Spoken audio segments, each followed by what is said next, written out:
So, take two. My phone was acting goofy and giving me fits here.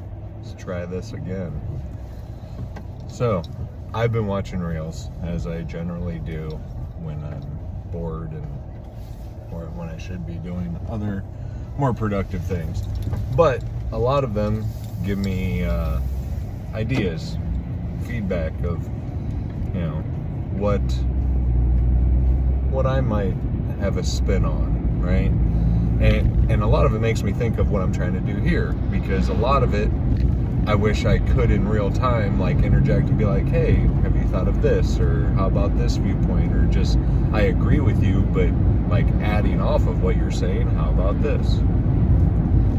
Anyway, in true Paul fashion, I am going to start here, circle way back, and I promise I'll bring it back around. But so we as people generally have a certain set of rules and boundaries, if you will, for people to have a relationship with us, right?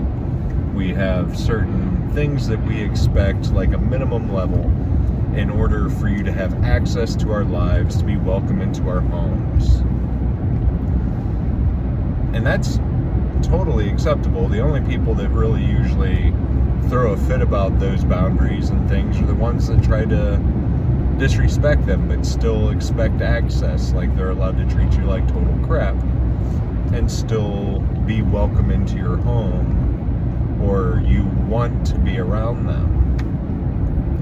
But it's interesting to me, the ones that have those healthy boundaries and hold firm to them, which I 100% believe we all should, those same people I see a lot of the time up in arms about how,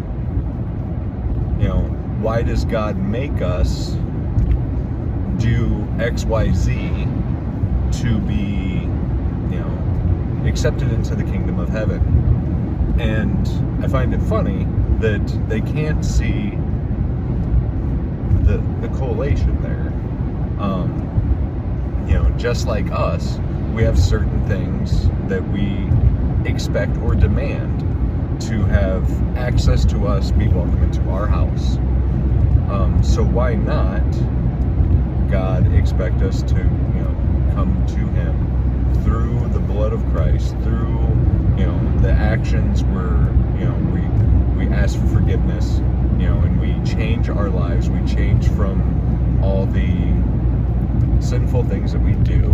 He expects us to do this. Now, He also understands that we're not perfect and we will fail, but He also knows our hearts and knows if we're trying, and if you are trying, you will see a change in your life.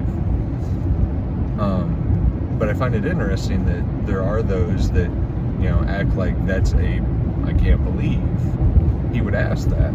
Like they hold God to a different standard than what they hold themselves, which is understandable, because obviously God is a higher standard than ourselves, but He is the standard in which we're supposed to strive for. Now, with that being said, He is way better than us, and I can prove it, because it doesn't matter how many times I mess up, He will accept me back. I know that there are things that you could do to me or to my loved ones that would be kind of a point of no return. I might forgive you, I might not, wish ill of you, but you will never have access to me again. God doesn't do that.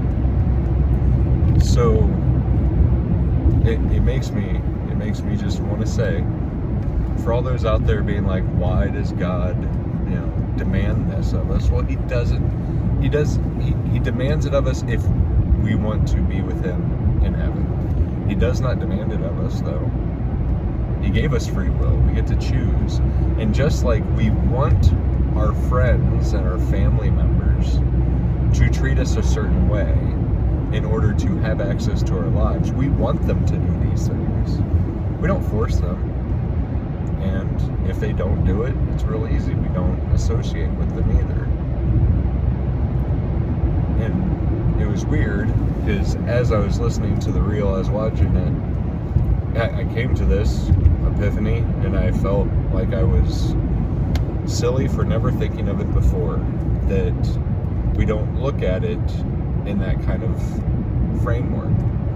But we all have our own list, our own guidelines. So does God. So, you know, just putting that out there. Things to think about. Outside of that, I hope that you're all having a wonderful Thursday morning. Remember, I love you all. I think you're all amazing. I hope that you're all doing well and striving to be a better you than you were yesterday. I'll talk to you later.